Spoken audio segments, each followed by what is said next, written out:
ચાલો હવે અહીંયા ધ્યાન રાખો બેટા.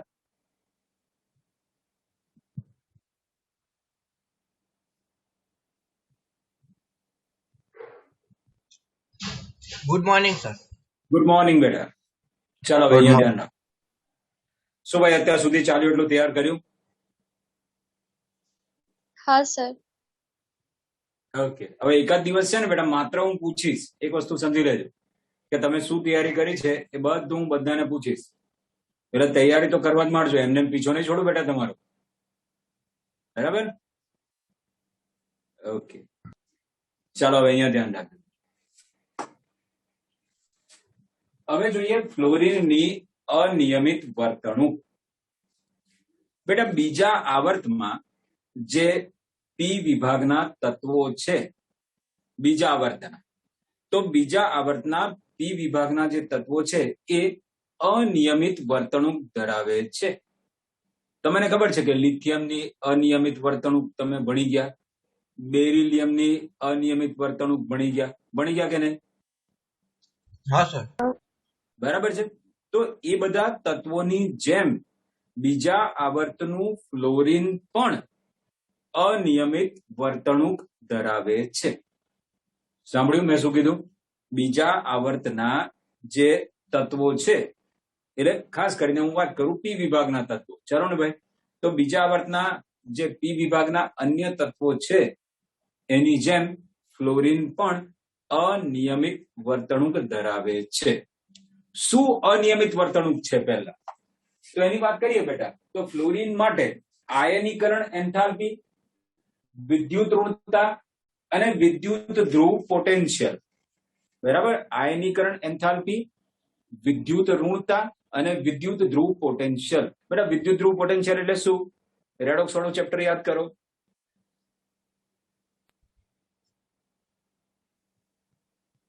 બોલો બેટા. એટલે સર વ્યાખ્યા એ તો એમ ખબર છે શું છે, ઈ નોટ સેલ ને બધું હોય છે, કેથોડ એનોડ. ઓકે, એટલે ઈ નોટ સેલ તો આખા કોષ માટે હોય બેટા, પણ એક અર્ધકોષ માટે વિદ્યુત ધ્રુવ પોટેન્શિયલ હોય, રિડક્શન પોટેન્શિયલ કહેવાય. હા, બરાબર છે. એને શું કહેવાય? Reduction potential. રિડક્શન પોટેન્શિયલ છે શું બેટા, એવું ખ્યાલ છે?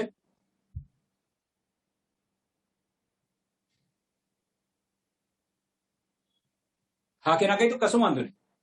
ના સર, યાદ હતું પણ ભૂલી ગયા. સર ખ્યાલ છે, દરેક થોડું વિચારીને કહું. હા કેમ, મને કશું વાંધો નહીં.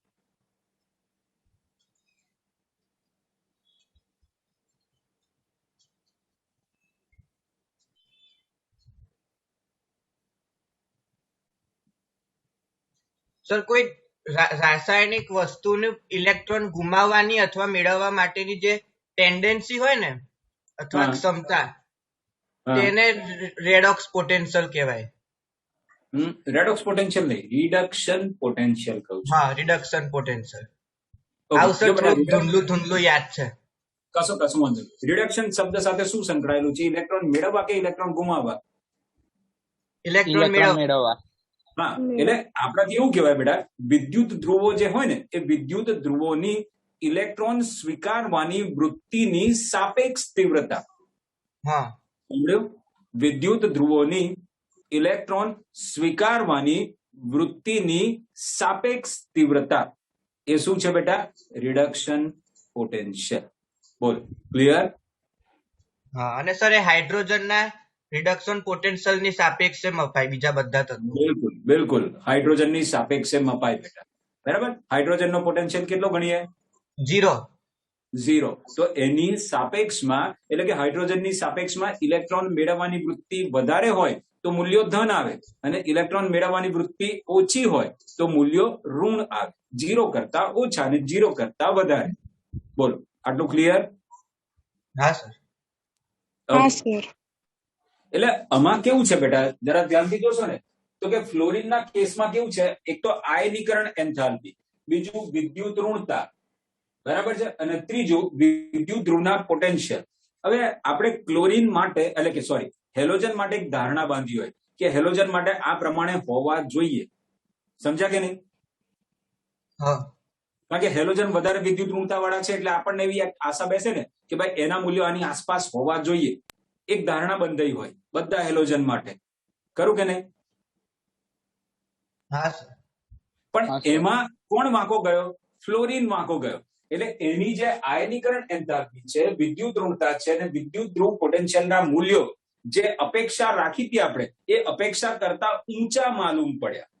એટલે બધા કરતા ફ્લોરિન વાંકો ગયો. અથવા સર એવું કહેવાય કે જે સૈદ્ધાંતિક હતું એના કરતા પ્રાયોગિક અલગ આવ્યો. હા, એટલે સૈદ્ધાંતિક બેટા અથવા okay, ચલો એવું કરી શકો. થિયરી જેવું હતી એના કરતા પ્રેક્ટિકલ હા, અલગ એટલે થયું. બેટા, એક મિનિટ, જો હું એવું કહું, આ કઈ થિયરી થી મેળવેલા મૂલ્યો પણ ન હોય, પણ એક અપેક્ષિત મૂલ્યો છે. સમજો બેટા? બરાબર. અપેક્ષિત મૂલ્યો છે. થિયોરેટિકલ મૂલ્ય વસ્તુ અલગ છે બેટા, કે આપણી પાસે આ સૂત્ર હતું, ચલો મેં ગણતરી કરીને મેળવી દીધું, અને એક પ્રાયોગિક મૂલ્ય આવે. પણ આમાં તો બેટા ગણતરી કરીને મેળવાય એવું કઈ નથી, પણ એક અપેક્ષા દર આપણે મેથેમેટિકલ એપ્રોક્સિમેશન કરીએ ને, કે ભાઈ ગણિતીય અનુમાન લગાવીએ કે આનું આવું હોવું જોઈએ. બરાબર છે? તો એવી જે ધારણાઓ હતી, એવી જે અપેક્ષાઓ હતી, એ અપેક્ષાઓ કરતા કેવા માલુમ પડ્યા? ઊંચા. કયા કયા મૂલ્યો બેટા? પહેલું આયનીકરણ એન્થાલ્પી, બીજો વિદ્યુત ઋણતા, વિદ્યુત ઋણતા, અને ત્રીજો વિદ્યુત ઋણ પોટેન્શિયલ. હા, વિદ્યુત ધ્રુવ પોટેન્શિયલ. એ ત્રણ મૂલ્યો અપેક્ષા કરતા કેવા માલુમ પડ્યા?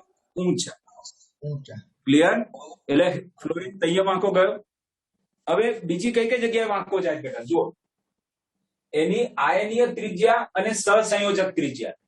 આયનીય ત્રિજ્યા અને સહસંયોજક ત્રિજ્યા, ગલન બિંદુ, ઉત્કલન બિંદુ અને વિયોજન એન્થાલ્પી. કઈ કઈ વસ્તુ બેટા? આયનીય ત્રિજ્યા, સહસંયોજક ત્રિજ્યા, ગલન બિંદુ, ઉત્કલન બિંદુ અને બંધ વિયોજન એન્થાલ્પી. આ બધાના મૂલ્યો અપેક્ષા કરતા નીચા માલુમ પડ્યા. અપેક્ષા કરતા કેવા માલુમ પડ્યા? નીચા. ઓકે, ફ્લોરિનના કેસમાં તો ખબર જ છે કે કેમ નીચી હશે બંધ વિયોજન એન્થાલ્પી, કારણ કે ફ્લોરિનનું કદ નાનું, એટલે એના જે અબંધકારક ઇલેક્ટ્રોન યુગ્મ છે એ બધા એકબીજાની બહુ નજીક ગોઠવાયેલા છે. નજીક ગોઠવાયેલા છે એટલે તેમની વચ્ચે અપાકર્ષણ બળની માત્રા બહુ વધારે છે. બરાબર છે? એટલે અપાકર્ષણ બળની માત્રા વધારે એટલે એઓ એકબીજાથી દૂર જવા માંગે, અને આપણે એમને છૂટા પાડવા છે, એટલે બહુ મહેનત નહીં કરવી પડે. એટલે ત્યાં જે અપેક્ષા હતી એ અપેક્ષા કરતા પણ નીચા માલુમ પડ્યા. બોલ, ક્લિયર? હા સર. હા સર. કઈ કઈ વસ્તુ કીધી મેં? પહેલા કયા મૂલ્યો અપેક્ષા કરતા ઊંચા માલુમ પડ્યા? આયનીકરણ એન્થાલ્પી, વિદ્યુત ઋણતા અને વિદ્યુત ધ્રુવ પોટેન્શિયલ. બિલકુલ, આ ત્રણ અપેક્ષા કરતા ઊંચા માલુમ પડ્યા. અને નીચા કયા કયા બેટા? આયનિક ત્રિજ્યા, પછી પરમાણ્વીય ત્રિજ્યા, ગલન બિંદુ, ઉત્કલન બિંદુ, ગલન બિંદુ, સહસંયોજક ત્રિજ્યા, બંધ વિયોજન એન્થાલ્પી.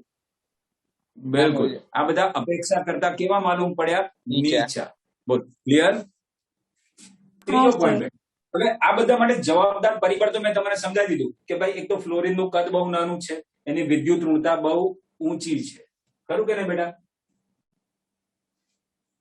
આ બધા માટે ફ્લોરિનના વાંકા જવા પાછળ કારણ શું? એક તો એનું કદ બહુ નાનું છે, વિદ્યુત ઋણતા વધારે છે, બંધ વિયોજન એન્થાલ્પી બહુ ઓછી છે, અને એમાં ડી કક્ષકોનો અભાવ છે.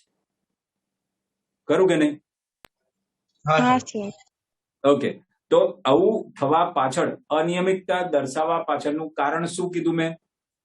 ફ્લોરિનનું નાનું કદ, પછી વધુ વિદ્યુત ઋણતા, પછી બીજી બંધ વિયોજન એન્થાલ્પી. બરાબર છે, અને ડી કક્ષકોનો અભાવ. આ ચાર પરિબળો જવાબદાર છે. હવે જુઓ, ફ્લોરિન જ્યારે કોઈ પણ બંધ બનાવતો હોય ને બેટા, જે કંઈ પણ સંયોજનો બનાવતો હોય ને, મોટે ભાગે એ પ્રક્રિયા ઉષ્માક્ષેપક હોય. કેમ બેટા?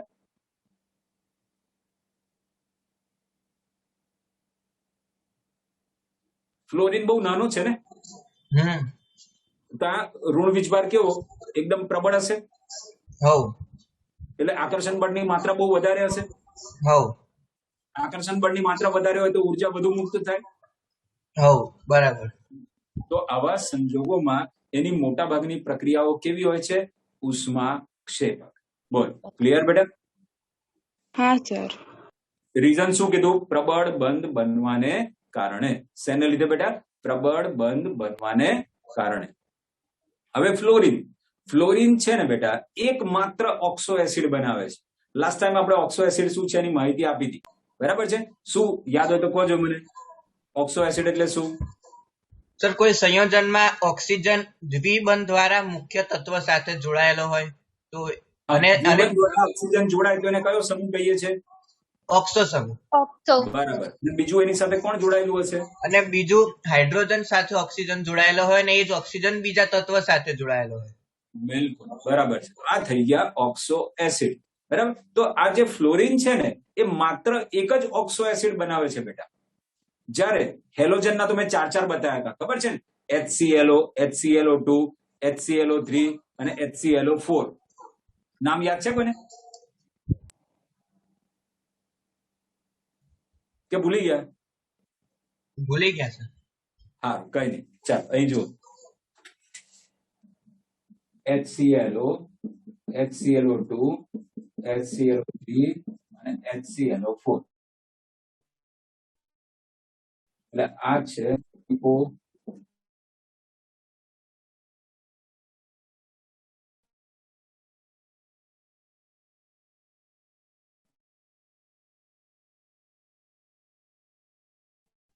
ક્લિયર બેટા?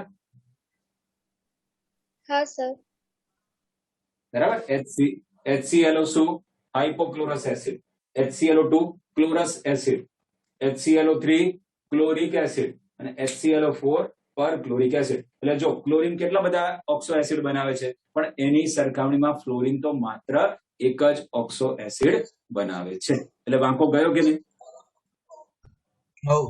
બરાબર. ઓકે. હવે મને એવું કહો, HF અને HCl કયો બંધ વધુ ધ્રુવીય? HF કેમ? ફ્લોરિન ની વિચિત્રતા વધારે છે એટલે પોતાની તરફ જ આકર્ષાયેલ રાખે ઇલેક્ટ્રોન. બિલકુલ. એટલે આ વધુ ધ્રુવીય છે અને આ ઓછું ધ્રુવીય છે. તો આ બેમાંથી કોણ હાઇડ્રોજન બંધ બનાવી શકે બેટા? Sir HF. HCl બનાવી શકતો નથી. જેટલી ધ્રુવીયતા ઉત્પન્ન થવી જોઈએ એટલી ઉત્પન્ન થતી નથી. કોના માટે બેટા? હાઇડ્રોજન બંધ બનાવવા માટે. તો HF માં શક્ય બને છે બેટા. એટલે HF માં આપણને ખબર છે 5મું ચેપ્ટર યાદ છે ને? આવી રીતે. એટલે HF ના અણુઓ એકબીજાની નજીક આવે એટલે આ બધા કેવી સ્થિતિમાં આવે? HF પ્રવાહી સ્થિતિમાં આવે. પણ શું HCl માં હાઇડ્રોજન બંધ છે? ના. હા કે ના? નહીં. બરાબર. HCl માં હાઇડ્રોજન બંધ નથી એટલે અણુઓ એકબીજાની નજીક આવી શકશે? ના. પેલું નબળું છે વાન ડર વાલ્સ આકર્ષણ બળ સાર્વત્રિક છે જ. બરાબર. એ સિવાય વધારાનું કોઈ આકર્ષણ બળ નહીં. જ્યારે HF માં તો પેલા વાન ડર વાલ્સ જે સાર્વત્રિક છે તો છે જ, એની સાથે સાથે શું છે બેટા? હાઇડ્રોજન બંધનું છે. બિલકુલ. એટલે કોના અણુઓ વધારે નજીક હશે? HF ના. એટલે એ પ્રવાહી સ્થિતિમાં આવે. જ્યારે બાકીના બધા હેલાઇડ જે છે હાઇડ્રોજન હેલાઇડ બરાબર છે એ વાયુ સ્થિતિમાં. બરાબર. બોલો ક્લિયર? એટલે સર આ HCl એસિડ છે આપણે પોતે એને ઠંડુ પાડીને પ્રવાહીમાં રાખીએ છીએ, નહીં તો હોય વાયુમાં. નહીં. ઓકે. HCl વાયુને પાણીમાં નાખીએ ને બેટા તો એ અંદર દ્રાવ્ય થાય. બરાબર. HCl જો પેલા સમજી લે. HCl વાયુ સ્વરૂપે એને કહેવાય હાઇડ્રોજન ક્લોરાઇડ. એને શું કહેવાય? Hydrogen chloride. પણ એ જ HCl પાણીમાં ઓગાળો તો એને કહેવાય હાઇડ્રોક્લોરિક એસિડ. બરાબર. સમજ પડી? બરાબર. એટલે HCl જોડે એક્વિયસ લખવું પડે. બિલકુલ. તો એ હાઇડ્રોક્લોરિક એસિડ છે. આટલી સમજ પડી? પડી ગઈ. એટલે એકલો HCl હોય ને બેટા, એકલો HCl તો કેવો છે? વાયુ છે. પરંતુ એ જ વાયુને તમે પાણીમાં જ્યારે ઓગાળો છો તો એ શેમાં ફેરવાઈ જાય છે બેટા? Hydrochloric acid. બિલકુલ. બોલો કોઈ તકલીફ? ના. તો ફ્લોરિનની અનિયમિત વર્તણૂક સમજમાં આવી બેટા? હવ. ચાલો પોઈન્ટ યાદ કરાવો. પહેલો પોઈન્ટ શું? ફ્લોરિન માટે કયા મૂલ્યો અપેક્ષા કરતા ઊંચા છે? આયનીકરણ એન્થાલ્પી આયનીકરણ વિદ્યુત ઋણતા એન્થાલ્પી વિદ્યુત ઋણતા અને વિદ્યુત ધ્રુવ પોટેન્શિયલના મૂલ્યો ઊંચા હોય. ઊંચા હોય. હા, એટલે અપેક્ષા કરતા આપણે જે અપેક્ષિત મૂલ્ય હોય ને કે ભાઈ હેલોજન માટે આવા હોવા જોઈએ એના કરતા કેવા છે? ઊંચા. નીચા મૂલ્યો કયા છે બેટા? ગલન બિંદુ, ઉત્કલન બિંદુ, બંધ વિયોજન એન્થાલ્પી, ઇલેક્ટ્રોન પ્રાપ્તિના એન્થાલ્પી અને સહસંયોજક ત્રિજ્યા. સહસંયોજક અને આયનીય ત્રિજ્યા જેટલી છે. આયનીકરણ ત્રિજ્યા. બરાબર છે. હા, એ બધા અપેક્ષા કરતા કેવા છે? નીચા છે. તો આવી અનિયમિત વર્તણૂક પાછળનું કારણ શું?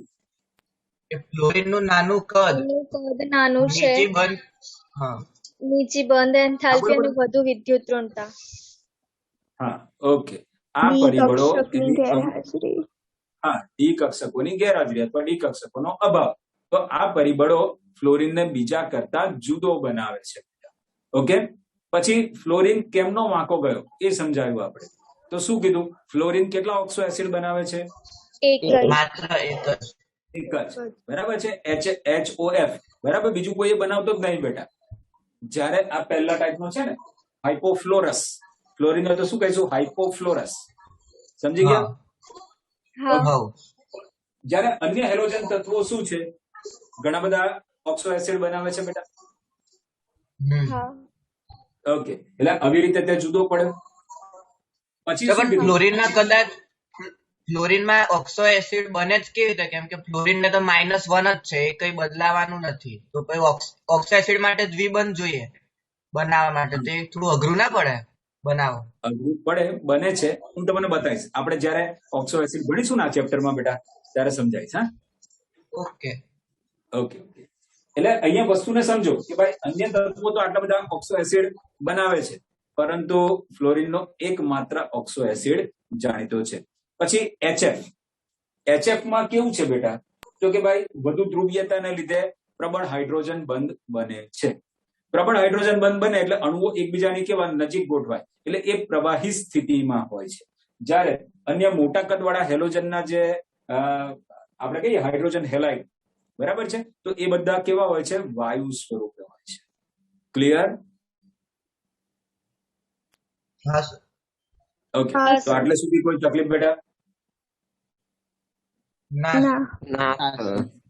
ઓકે. હવે હાઇડ્રોજન પ્રત્યેની પ્રતિક્રિયાત્મકતા. એટલે હવે હેલોજનને કોની સાથે જોડ દઈએ? હાઇડ્રોજન સાથે.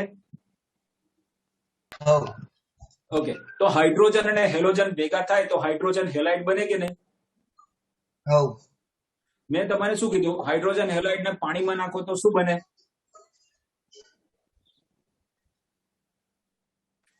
જો ફરીથી કહું, જો HCl વાયુ સ્વરૂપે હોય છે મેં કીધું. એટલે હાઇડ્રોજન ક્લોરાઇડ સામાન્ય નામ આપવું હોય હેલોજન માટે તો હાઇડ્રોજન હેલાઇડ. ક્લિયર?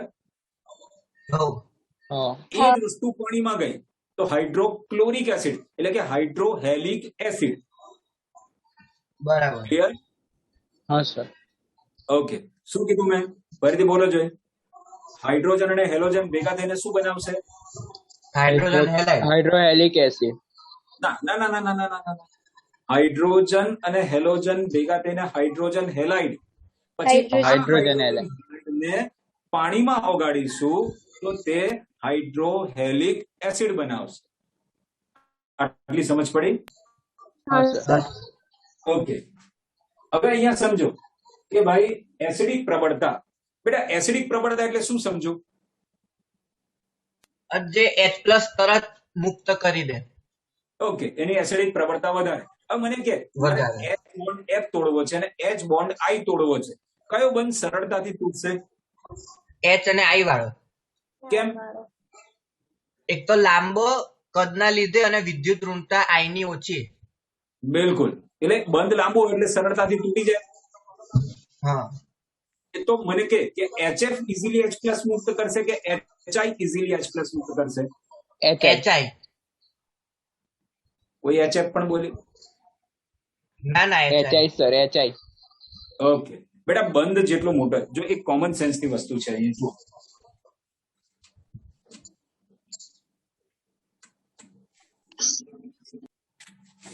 H તો બંનેમાં કોમન છે. આ HF કહું અને HI આ નાનો બંધ ટૂંકો બંધ છે. આ મોટો બંધ છે તો મોટો બંધ સરળતાથી તૂટશે એટલે H+ ઇઝીલી મુક્ત થશે, ખરું કે નહીં બેટા?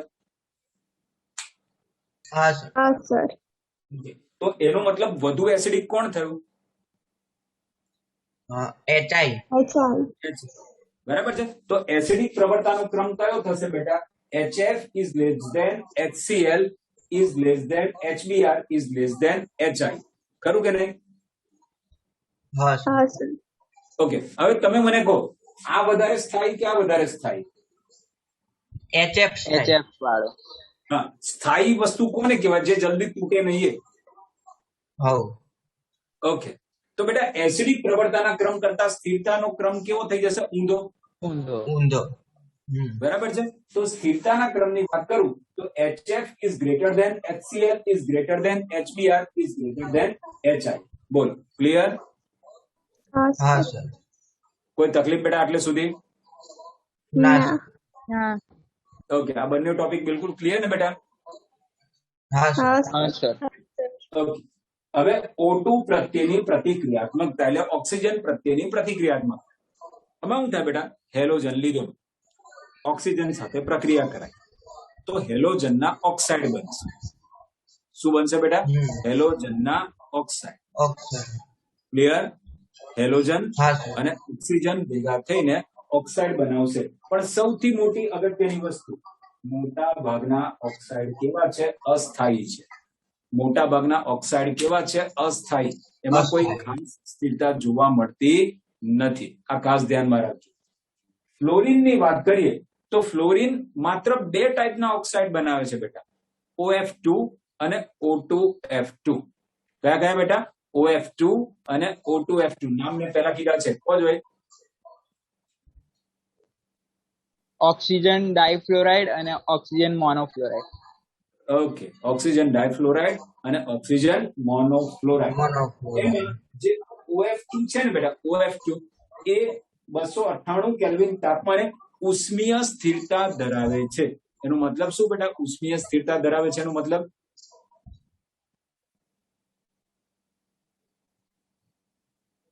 કોઈ વસ્તુ ઉષ્મીય સ્થાયી છે એનો મતલબ શું થાય? તમે ગરમ કરો ને તો જલ્દી ના તૂટે, સમજી ગયા? બરાબર. જલ્દી જેનું વિઘટન ના થતું હોય ગરમ કરતા, આપણે તો ટેમ્પરેચર બહુ તાપમાન બહુ નીચું રાખ્યું છે એટલે ઓરડાનું તાપમાન થયું બેટા. હવ.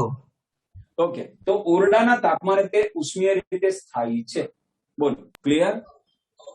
હા હવ. સર. એટલે પ્રવાહી અવસ્થામાં હશે અને પછી એવો જ રહેતો હશે. બિલકુલ, આટલી સમજ પડી?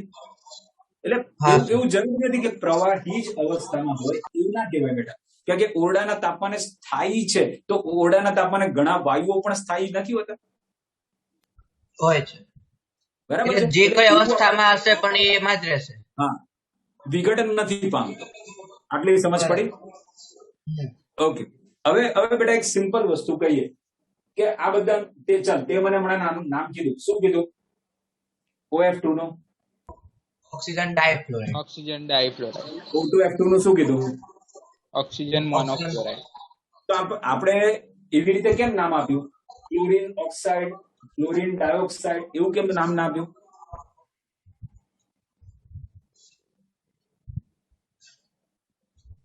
એ બી હોવું જોઈએ ને લોજિક બેટા. ઓકે, મને કહો ઓક્સિજન અને ફ્લોરિનમાં કોની વિદ્યુત ઋણતા વધારે? ફ્લોરિન. ફ્લોરિન. જેની વિદ્યુત ઋણતા વધારે હોય તેના ઉપર આંશિક ઋણ વીજભાર. ઋણ. ઓકે, એટલે એને લીધે આપણે કોઈ બી સંયોજનનું નામ લખીએ તો નોર્મલી સાદા સંયોજનમાં શું કરીએ? પહેલા જે ધન વીજભાર પહેલા પોઝિટિવ. હા, અને પછી નેગેટિવ લખીએ. ઓહ. ઓર્ગેનિક ને છોડી દો તો ઓર્ગેનિકમાં દાખલા તરીકે CH3COO હોય તો ત્યાં એટલે બોલતી વખત તો આપણે એવું બોલીએ છીએ કે ભાઈ સોડિયમ એસિટેટ સોડિયમ નહીં બોલતા, ખાલી લખતી વખતે એવું કહીએ છીએ. ખ્યાલ આવ્યો બેટા? મેં શું કીધું? આ એક ઓર્ગેનિકના જે ક્ષાર છે ત્યાં જ પહેલા ઋણાયન લખીએ છીએ અને પછી ધનાયન. બાકી નોર્મલી કોઈ પણ ક્ષારમાં પહેલો ધનાયન અને પછી ઋણાયન. પણ બોલતી વખતે તો આપણે કમ્પલસરી પહેલા શું બોલીએ છીએ? ધનાયન અને પછી ઋણાયન. ખરું કે નહીં? ખરું.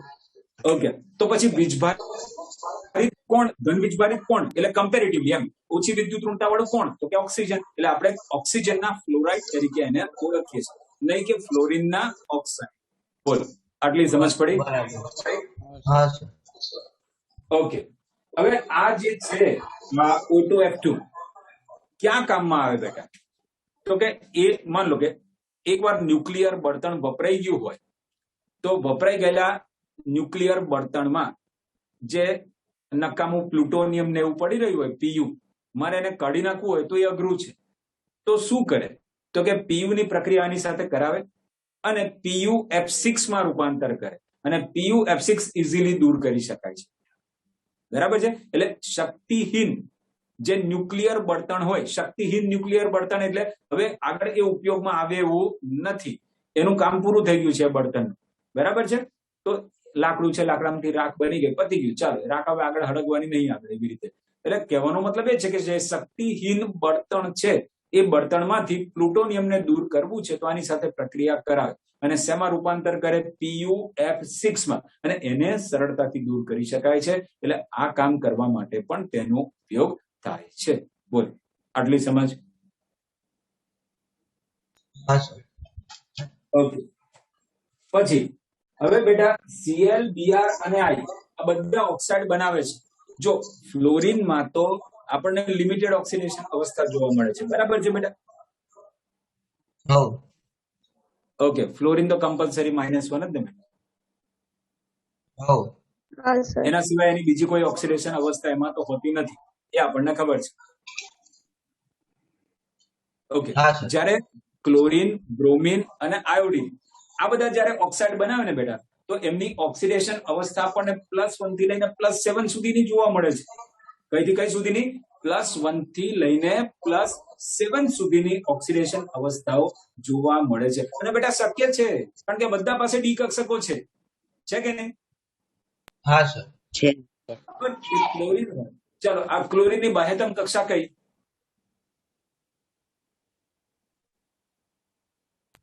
ત્રીજી. ત્રીજી. મને ડી કક્ષકની શરૂઆત કઈથી થાય? ત્રીજી કક્ષાએ. હા, એટલે ત્યાર પછી બધામાં છે જ બેટા. અને એક ફ્લોરિન રહી ગયો કે જેની પાસે ડી કક્ષકો નથી, તો એ ભોગવે બેટા, એની પાસે નથી તો એની તાકાત નહીં, એટલે એ વાંકો જાય છે બધા કરતા. ક્લિયર? હવ. હવ. ઓકે, તો ક્લોરીન, બ્રોમિન અને આયોડિન આ બધા ઓક્સાઇડ બનાવે છે બેટા. હવે આ બધા ઓક્સાઇડમાં આ ખાસ સમજજો, આ જે ઓક્સાઇડની સ્થિરતા છે એમાં આયોડિનનો ઓક્સાઇડ વધુ સ્થાયી, પછી ક્લોરીન અને પછી બ્રોમિન. તો કોઈ કે આવું કેવું? તો જુઓ, આયોડિન કદમાં કેવો? મોટો. તો એની ધ્રુવણીયતા, પોલરાઇઝેબિલિટી કેવી એ સમજો છો? ધ્રુવણીયતા, ધ્રુવીભવન ક્ષમતા. 11મું યાદ કરો, 11મું ધોરણ. થોડું મગજ પર કષ્ટ આપો. હા સર, આપીએ કષ્ટ. 1 મિનિટ. હા. ઓકે,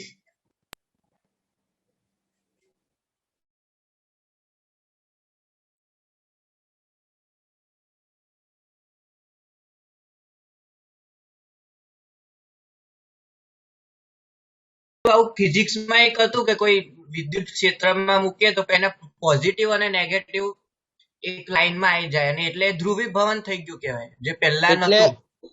જે પ્લસ અને માઇનસ છે એ દૂર દૂર એ થઈ અલગ થઈ જાય, એક જ જગ્યાએ હોય, દૂર જતા રહે. આ ધ્રુવીભવન થયું કહેવાય. તો એક મને સાદી વસ્તુ એ સમજાય બેટા કે આયોડિન ઇઝીલી ધ્રુવીભવન પામશે કે બ્રોમિન?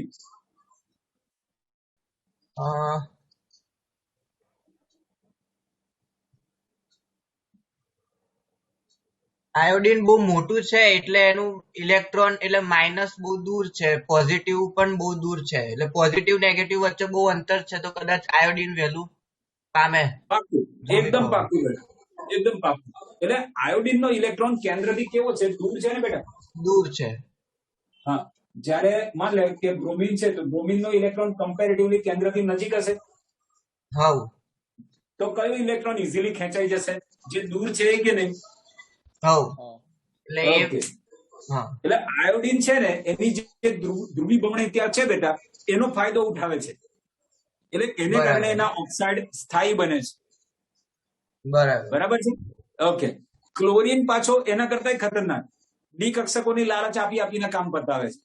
ક્લોરીન કહે છે કે આપણી પાસે ડી કક્ષકો છે કે છે અને હું ઇઝીલી અવેલેબલ કરી આપીશ તમને. બરાબર છે. બરાબર. એટલે આયોડિનના ઓક્સાઇડ ની સ્થિરતા માટે કયું પરિબળ જવાબદાર છે બેટા? ધ્રુવણીયતા. ધ્રુવણીયતા. બરાબર છે. જ્યારે ક્લોરીનના ઓક્સાઇડની સ્થિરતા માટે કયું પરિબળ એટલે સર, જવાબદાર છે બેટા? ધ્રુવણીયતાથી સ્થિરતા કેવી રીતે વધે ને એ પણ આ સૌથી વધારે કેવી રીતે થઈ જાય? ઓક્સિજન ને તો અમે જોઈતા જ હોય છે ઇલેક્ટ્રોન. હવ. પણ સર ઓક્સિજન તો કદાચ આ લોકો સાથે પોઝિટિવ ઓક્સિડેશન માં હશે ને? ઓકે ઓકે ઓકે, ના બેટા બધામાં એવું નથી, જરા સમજજો. હા, બરાબર. આ ઇલેક્ટ્રોન પ્રાપ્તિ એન્થાલ્પી એકવાર જોઈ લેજો. બરાબર. બરાબર છે. એટલે તમને આઈડિયા આવી જશે બેટા. ઓકે, એટલે એવા સંજોગોમાં ઇઝીલી પોલરાઇઝ થાય એવું કોણ છે? તો કે આ આયોડિન છે. એટલે આયોડિન એને ફાયદો કરી આપે છે. જ્યારે એની સામે ક્લોરીન શું કરે છે? ડી કક્ષકો અવેલેબલ કરે છે કે ભાઈ હું ઇઝીલી ડી કક્ષક બનાવીશ, દ્વિબંધ બનાવી આપીશ, બધું હું કરી નાખીશ. એ થોડો કદમાં નાનો ને, હવ. એટલે દ્વિબંધ બનાવશે તેની મજબૂતાઈ જળવાઈ રહેશે. એ દ્વિબંધના ઇલેક્ટ્રોનને પોતે સારી રીતે સાચવી શકશે નજીક હશે એટલે. કરું કે નહીં? હા સર. ઓકે, હવે આ બધામાં મર્યો કોણ? બ્રોમિન. બ્રોમિન પાસે આયોડિન જેવી બી તાકાત નથી અને ક્લોરીન જેવી બી તાકાત નથી. બરાબર. સમજ્યો? એટલે બ્રોમિનની તાકાત જો બ્રોમિન કે યાર મારી પાસે ધ્રુવણીયતા છે, એટલે સામેવાળો ઓક્સિજન કે શું આયોડિન જેવી છે? એટલે હલવાઈ ગયો કે ના યાર આયોડિન જેવી તો નથી. તો પેલો કે હું પણ થોડે ઘણે અંશે ડી કક્ષકો આપીને દ્વિબંધ બનાવી શકું, પણ ક્લોરીન જેવી મજબૂત બંધ બનાવવાની તાકાત છે? પેલો કે ના. એટલે બ્રોમિન બધી બાજુથી હલવાઈ ગયો. હવ. હા, એટલે એને કારણે એના ઓક્સાઇડની સ્થિરતા કેવી છે? ઓછી છે. આટલી સમજ પડી? હા સર. હા સર. કોઈ તકલીફ બેટા આટલે સુધી? ના સર. ઓકે, હવે અહીંયા જુઓ કે ભાઈ Cl2O જે છે, એટલે હવે આપણે ડિસ્કસ કરીએ છીએ ક્લોરીનના ઓક્સાઇડમાં કે ભાઈ Cl2O હોય, ClO2 હોય, Cl2O6, Cl2O7, આ બધા ઓક્સિજનનો ભંડાર લઈને બેઠા છે. હવ.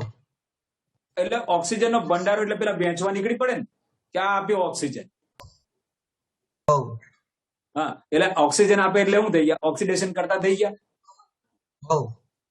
હા, એટલે આ બધા કેવા છે? પ્રતિક્રિયાત્મક ઓક્સિડેશન કરતા. અને આમનો સ્વભાવ બેટા વિસ્ફોટક છે. આમનો સ્વભાવ કેવો છે? વિસ્ફોટક. પછી આ જે ClO2 છે એ કાગળ અને કાપડ ઉદ્યોગ હોય ને એમાં વિરંજન કરતા તરીકે. વિરંજન કરતા એટલે શું બેટા? Bleaching powder. એટલે બ્લીચિંગ એટલે શું થાય? કલર કાઢે. ભૂરા કલર થઈ ગયો. ડાઘાડુઘી હોય બધા દૂર કરી નાખે બધા. બરાબર છે. તો એ એના તરીકે કાગળ તો આપણને યાર ડાઘાડુઘી વાળો કાગળ વાપરવાનો ગમે નહીં ને? હા, એટલે કાગળ ઉદ્યોગ હોય, કાપડ ઉદ્યોગ છે, તો એ બધામાં વિરંજન કરતા તરીકે તેનો ઉપયોગ થાય છે અને પાણીના શુદ્ધિકરણમાં પણ થાય છે. પછી Br2O, BrO2, BrO3, આ બધા બ્રોમિનના ઓક્સાઇડ છે. એટલે સ્થિરતાની આશા રાખો જ તમે? ના, નહીં. બરાબર છે. એટલે સૌથી ઓછા સ્થાયી છે. અને ઓછા સ્થાયી હોય એટલે કે બહુ નીચા તાપમાને અસ્તિત્વ ધરાવે. બહુ જ નીચા તાપમાને તે અસ્તિત્વ ધરાવે છે. અને આ સ્થિરતા નથી એટલે શું થશે? તૂટી જવાના જલ્દી. તૂટી જાય એટલે ઓક્સિજન ફ્રી મુક્ત થઈ ગયો ને ઓક્સિજન. એટલે જે ઇઝીલી ઓક્સિજન મુક્ત કરે એ પ્રબળ ઓક્સિડેશન કરતા કે નહીં? તો એનો મતલબ બધા બ્રોમિનના ઓક્સાઇડ એ વધુ શક્તિશાળી ઓક્સિડેશન કરતા. ચાલો, આટલી સમજ પડી? હા સર. કોઈ તકલીફ? ના સર. ઓકે, હવે આયોડિનના ઓક્સાઇડ I2O4, I2O5, I2O7 એ બધા અદ્રાવ્ય ઘન પદાર્થ છે અને ગરમી આપતા વિઘટન પામે છે. હા, આમાં જે પ્રેક્ટિકલી જોવાયેલું છે કે જે I2O5 છે એ વધુ સારો ઓક્સિડેશન કરતા છે આ બધામાં. બરાબર છે. અને તે કાર્બન મોનોક્સાઇડના માપનમાં ઉપયોગી છે. તે ક્યાં ઉપયોગી છે? કાર્બન મોનોક્સાઇડના માપનમાં. તો આયોડિનના જે ઓક્સાઇડ છે એમાં કયો ઓક્સાઇડ વધુ સારો ઓક્સિડેશન કરતા કીધું? I2O5. I2O5. બરાબર છે. અને એ શેના માપનમાં ઉપયોગી છે? CO ના. Carbon monoxide. કાર્બન મોનોક્સાઇડના માપન. બોલ, આટલે સુધી કોઈ તકલીફ? ના સર. હા સર. સર આ લખવાનું શું કરીએ હવે? સ્ક્રીનશોટ પાડીએ કે પછી તમે ટાઈમ આપશો કે અત્યારે તમે નહીં, હું નહીં લખું, મેં નહીં લખતા. ઓકે, એક કામ કરું, કશો વાંધો ચોપડીનું જ નહીં. છે ને સર? હા, એટલે મેં ખાલી પોઈન્ટના ફોર્મમાં, આ તમને પેલું કેવું ઈઝી પડે ને બેટા, એટલે મેં હા. ટેક્સ્ટ બધું બહુ લાંબુ લાંબુ લખ્યું હોય, એટલે હા. એ હું વર્ણન તરીકે આપી દઉં. અહીંયા મેં પોઈન્ટ જ લખેલા છે. હા સર, એટલે આ લખીએ તો સારું રહેશે. અમે આ નોટમાં આવું જ લખીશું. હા, એટલે તૈયાર કરવા માટે તમને આસાન રહે. હા બરાબર, કઈ વાંધો નહીં. છેલ્લે પછી જો સમય મળશે તો સમય આપીશ, નહીં તો સ્ક્રીનશોટ માટે હું આપીશ સમય. ચિંતા ના કરશો. બરાબર છે. હા. ઓકે, ચાલો. હવે આપણે વાત કરીએ ધાતુ પ્રત્યેની સક્રિયતા. બેટા, ધાતુ અને હેલોજન બે ભેગા થઈ ગયા. ધાતુનું કામ શું? ઓક્સિજન, સોરી, ઇલેક્ટ્રોન આપવાનું. ઇલેક્ટ્રોન બિલકુલ, આપે. ઇલેક્ટ્રોન મુક્ત કરવા. અને હેલોજન નું કામ શું? ઇલેક્ટ્રોન ઇલેક્ટ્રોન લેવાનું. સ્વીકારવાનું. તો આ બંનેનો તો સારું બને ને. સારું, બહુ સારું બને. હા, એટલે ધાતુ અને હેલોજન ભેગા થઈ જાય એટલે ધાતુના હેલાઇડ પાક્કા. ખરું કે નહીં? હા સર. ખરું. હા સર. ઓકે. એટલે હવે જો ધારો કે મેગ્નેશિયમ છે, તો મેગ્નેશિયમ Br2 પ્રવાહી સ્થિતિમાં છે. તો હા. મેગ્નેશિયમ અને Br2 ભેગા થઈને હવે Mg કઈ ધાતુ કહેવાય? હા. હા સર. ઓકે, મેગ્નેશિયમ કેવી ધાતુ કહેવાય બેટા? આલ્કલાઇન અર્થ ધાતુ. ઓકે, આલ્કલાઇન અર્ધધાતુ કેટલી સંયોજકતા ધરાવે? +2. +2. અને હેલોજન Br કઈ? -1. આ બંને ભેગા થાય તો -1. કયું સંયોજન બને? MgBr. MgBr2.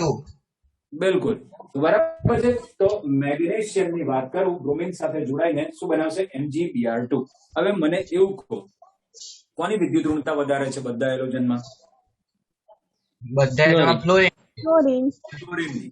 એટલે ત્યાં આયનિક લક્ષણ સૌથી વધારે હશે, હા કે નહીં? હા. હા. ઓકે, પછી બેટા જેમ જેમ વિદ્યુત ઋણતા ઘટે તેમ તેમ આયનીય લક્ષણ કેવું થાય? ઓછું થાય. ઓછું થાય. ધાતુના હેલાઇડને હું MF MX વડે દર્શાવું તો બેટા MF અને MCl, ધ્યાનથી સાંભળજો, MF એટલે કે ધાતુનો ફ્લોરાઇડ અને MCl એટલે કે ધાતુનો ક્લોરાઇડ, આ બંનેમાં કોનું આયનીય લક્ષણ વધારે? MF. ક્લોરાઇડ ને. બરાબર છે. તો MCl કરતા MF નું આયનિક લક્ષણ વધારે. તો એનો મતલબ MF is greater than MCl is greater than MBr is greater than MI. બરાબર છે, આયનીય લક્ષણ. બોલો, કોઈ તકલીફ? ના સર. ઓકે, હવે જરા મને ધ્યાનથી વિચારીને કહેજો. હું તમને બે સંયોજન આપું છું, SnCl2 અને SnCl4. કોણ વધુ આયોનિક ને કોણ, એટલે કોણ ઓછો આયોનિક?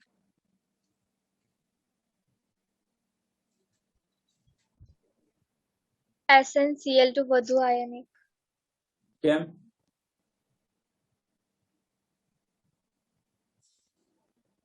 હું તો બેટા બધામાં જ કારણ પૂછીશ, એક આદત જ છે મને એવી.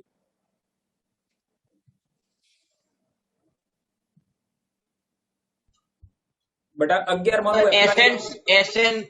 SnCl4 વધારે આયનિક. કેમ બેટા? SnCl2 માં તો પરસ્પર વિરુદ્ધ દિશામાં છે એટલે આયનિક લક્ષણ નાશ પામશે. તને કોણે કીધું પરસ્પર વિરુદ્ધ દિશામાં છે એવું? ઓછી વિદ્યુત ઋણતાથી વધારે વિદ્યુત ઋણતા તરફ. એવું નહીં બેટા. ચાલ, પજાનનો નિયમ ભણ્યો? SnCl4 વધારે આયોનિક. ઓકે, ચાલ હવે હું એવું પૂછું, ફજાનનો નિયમ ભણ્યો? ઘણા. ઓકે, શું કે છે ફજાનનો નિયમ? શેના માટેનો છે એવું કહી દે.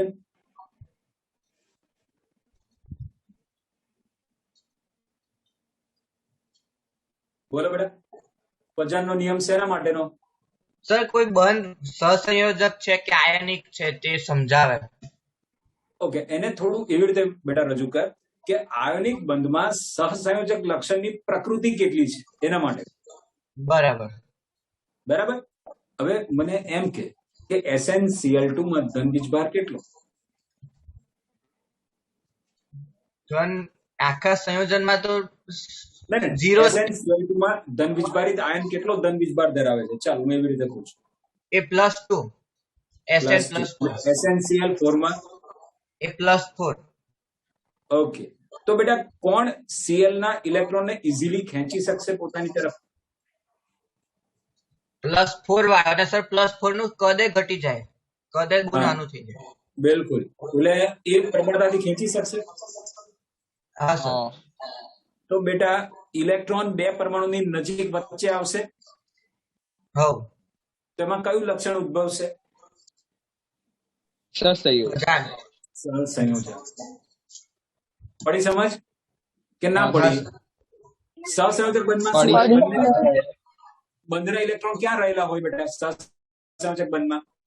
બંનેની બિલકુલ. એટલે જેટલા ઇલેક્ટ્રોન બે પરમાણુની વચ્ચે આવવાનો પ્રયત્ન કરે એટલું એમાં સહસંયોજક લક્ષણ વધુ ઉદ્ભવે. હવ હા સર. એવું કોણ કરી શકશે? વધારે વીજભાર વાળું કરી શકશે કે નહીં? બરાબર. બોલ, લોજિક ખ્યાલ આવે બેટા? હા સર. તો કોણ વધુ આયોનિક થયું? Cl2 ionic. SnCl2. બોલ, S. પડી સમજ બેટા? હા સર. હા સર. ઓકે.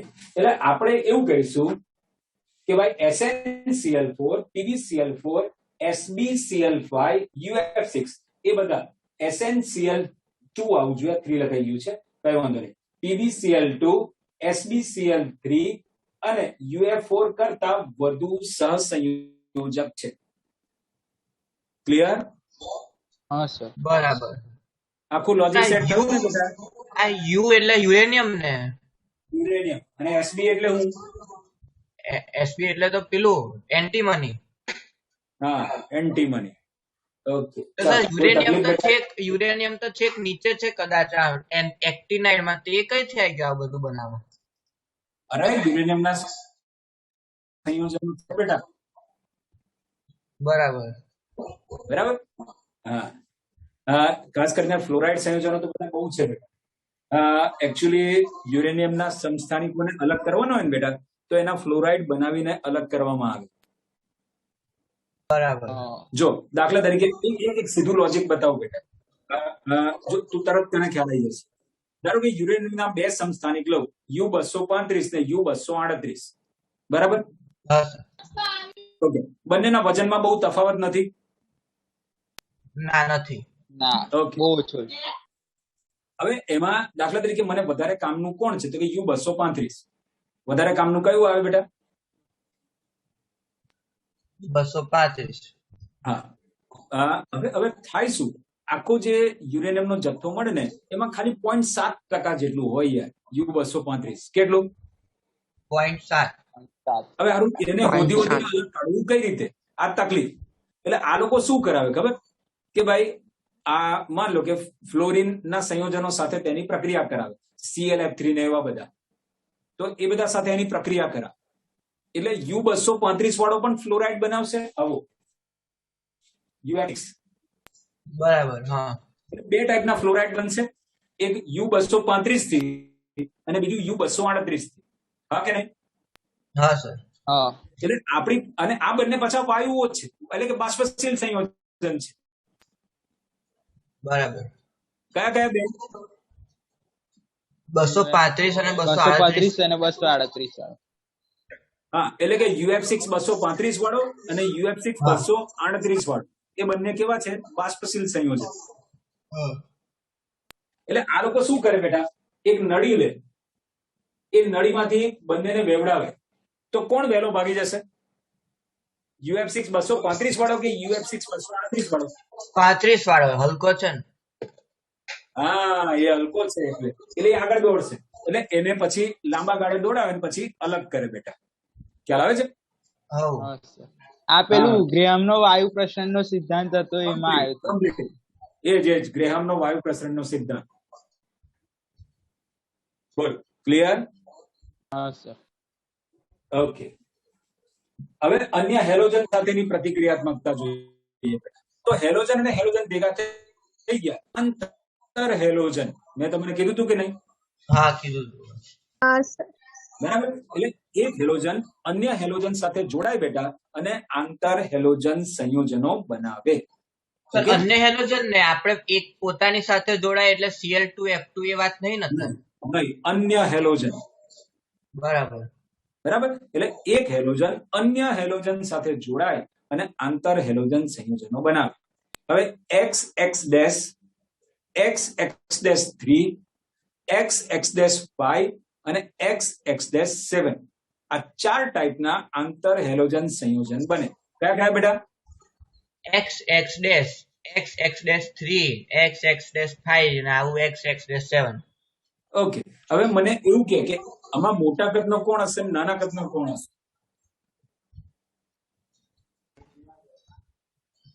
સિમ્પલ લોજિક છે બેટા. X ડેશ નાના કદનો હશે. બેટા એ વધારે જથ્થામાં છે, દેખાય છે ને? X' વધારે જથ્થામાં છે. ઓકે. હા હા. એટલે કેન્દ્રીય પરમાણુ મોટો હશે તો એની આસપાસ વધારે બીજા પરમાણુઓને સમાવી શકશે ને બેટા? હા સર. હા. એટલે X કેવો થશે? મોટા કદનો. અને X' કેવો થશે? નાના નાના કદનો. કદ.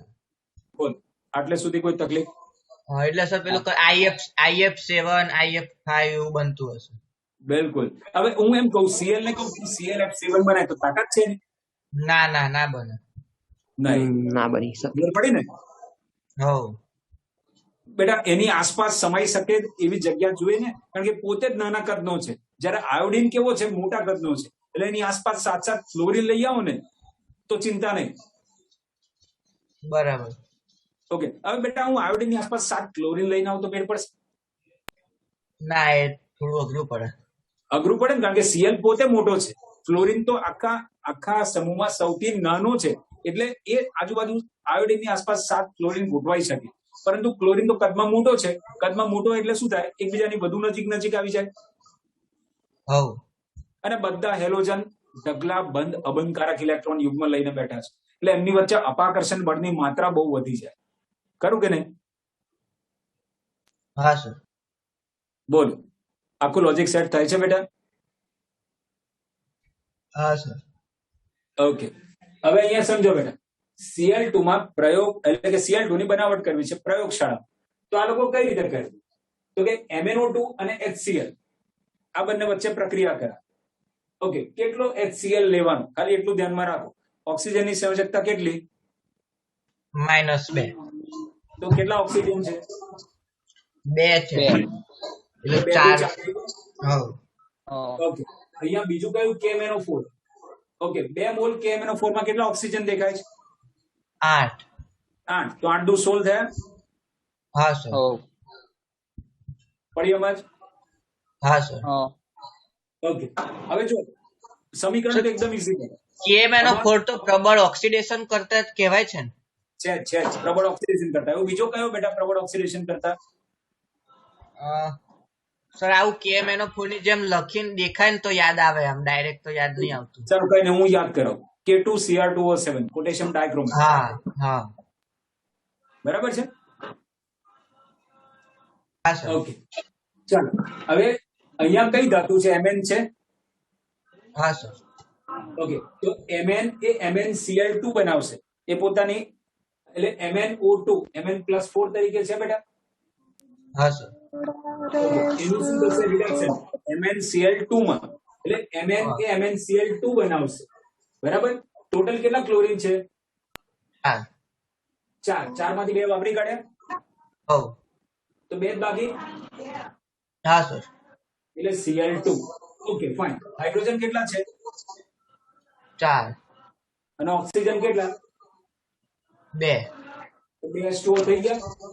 હો. બોલો, કોઈ તકલીફ? ના. ઓકે. હવે HCl ના સ્થાને NaCl અને H2SO4 નું મિશ્રણ વાપરો. NaCl ના આયનો કયા? Na+Cl-. ઓકે. હવે Na+ છે બેટા, તો H2SO4 નું આયનીકરણ H+ અને HSO4- તરીકે કરું તો Na+ કોની સાથે જોડાશે? એલા પણ મને નહીં ગમતું ભાઈ, અવર જવર છે તું લોક મારે એટલે શંકા ઊભી કરે, ખબર તમને? કશું નહીં શંકા. તું લોક મારવાનું અવર જવર છે, મને નહીં ગમતું. એટલે અમારે આવવું હોય તો આવવું તો પડશે જ ને.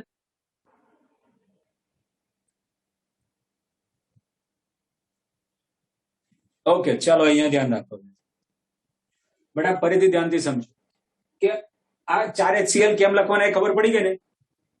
હા સર. હા શું સર, કીધું બે મેં? કે ભાઈ બે સંયોજનમાં એક MnO2 છે. વપરાય છે ને બે Cl બને છે એટલે 4. બોલ, ક્લિયર ને આટલે સુધી? હવે મેં NaCl 4 મોલ HCl ની જગ્યાએ 4 મોલ NaCl ને 4 મોલ H2SO4 વાપરું છું. NaCl ના આયનો લખ્યા Na+, Cl-, H2SO4 ના આયનો H+ અને HSO4-. તો આ ધનાયન આ ઋણાયન સાથે જોડાય તો NaHSO4 નામ શું થશે?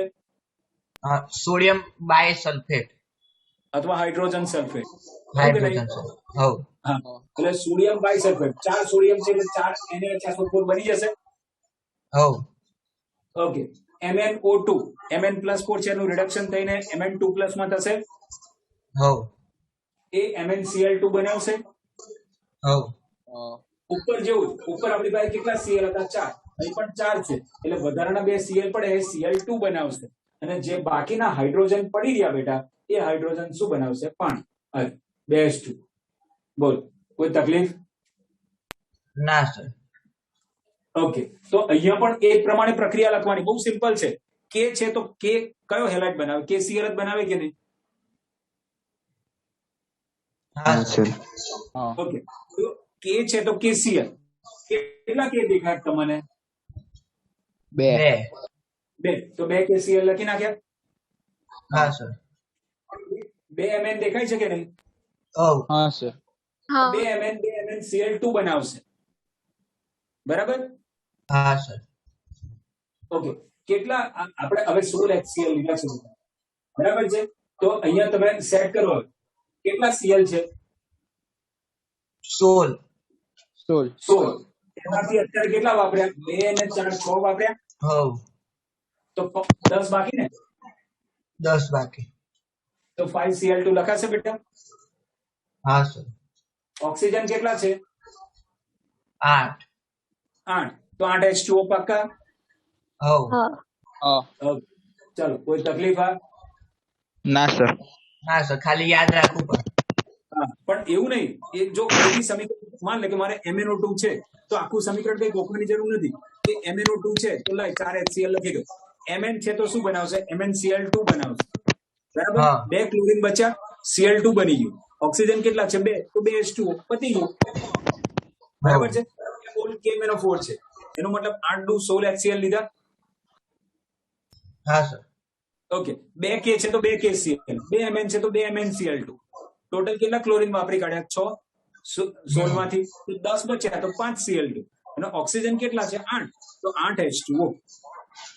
બરાબર. હવ. એટલે બેટા ગોખવું બી નહીં પડે બહુ. તમે ખાલી આટલી વસ્તુ ધ્યાનમાં રાખશો ને બેટા તો સમીકરણ ઇઝીલી બની જશે. બરાબર? ચાલો, હા સર. આ પ્રયોગશાળામાં Cl2 ની બનાવટ થઈ બેટા. હવે વાત કરીએ ઔદ્યોગિક ઉત્પાદન. ઔદ્યોગિક ઉત્પાદનમાં પહેલું છે ડીકન પ્રક્રમ. ડીકન પ્રક્રમમાં શું કરે? આપણી પાસે HCl હોય એનું વાતાવરણમાંના ઓક્સિજન સાથે પ્રક્રિયા કરાય. કયા ઉદ્દીપકની હાજરીમાં? CuCl2. નામ શું બેટા CuCl2 નું?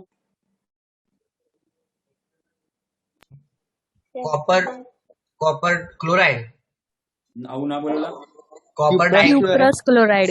Cuprous chloride. ક્યુપ્રસ. ચાલો, કઈ નહીં.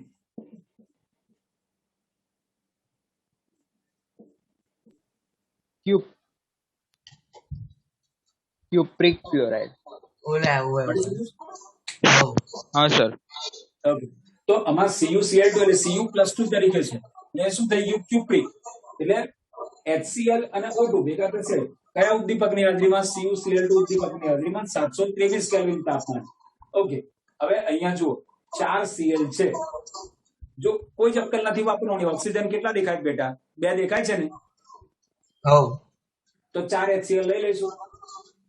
હવ. હા. 2 દુ 4 થઈ ગયા ને બેટા? 4 હવ. HCl. હવ.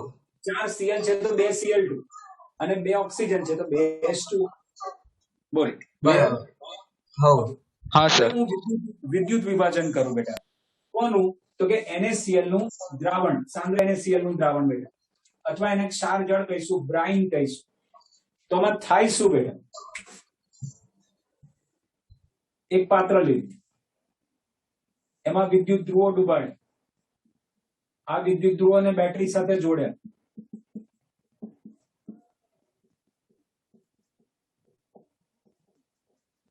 પણ અહીંયા કેવું દ્રાવણ છે? સાંદ્ર. ઋણ આયન કોણ છે આમાં? Cl minus. Cl minus. હા, ઋણ આયન કઈ તરફ જશે? ધન ધ્રુવ.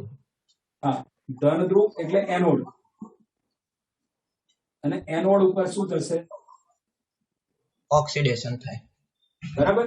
તો Cl માઇનસ નું ઓક્સિડેશન થશે અને આપણને એનોડ ઉપર કયો વાયુ મળશે બેટા? ક્લોરીન વાયુ. બોલ, કોઈ તકલીફ? હા સર. ઓકે, તો આટલે સુધી કોઈ તકલીફ હોય તો કહો બેટા. ના. ઓકે, એવું હોય તો આનો સ્ક્રીનશોટ લઈ લો બેટા.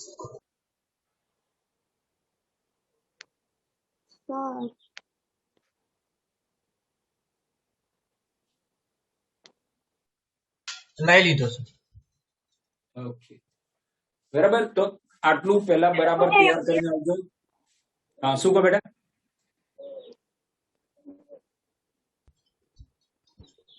સર મારે નેટવર્ક નો પ્રોબ્લેમ છે તો રેકોર્ડિંગ લેક્ચર મૂકી દો.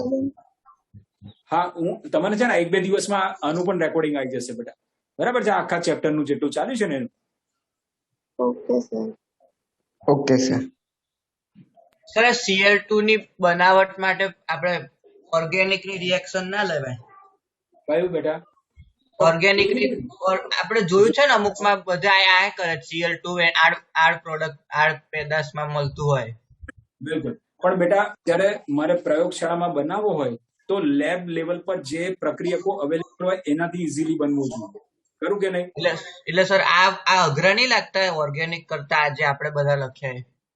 પણ બેટા અઘરા લાગે. કયા આ પ્રક્રિયાઓ? હા, આ પ્રક્રિયા થોડીક આમ કોમ્પ્લિકેટેડ છે તો પછી સાદી પ્રક્રિયા ઓર્ગેનિક ની લેવાય ને? નહીં લેવાય બેટા. આપણને જે ટેક્સ્ટ બુકમાં છે ને એ જ લખવું પડશે. હવે એ તો હવે શું કરવાનું.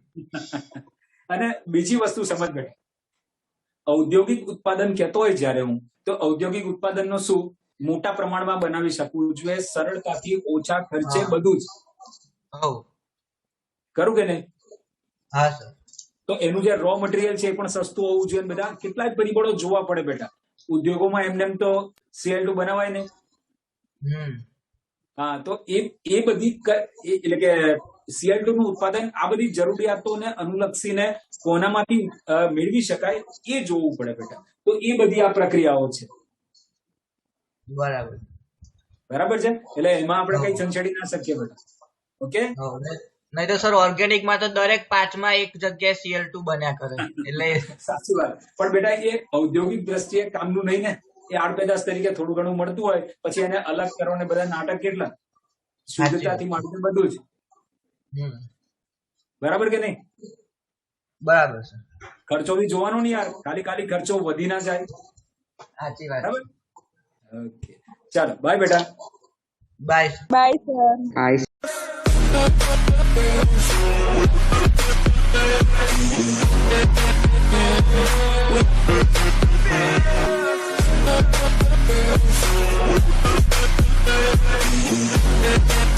right back.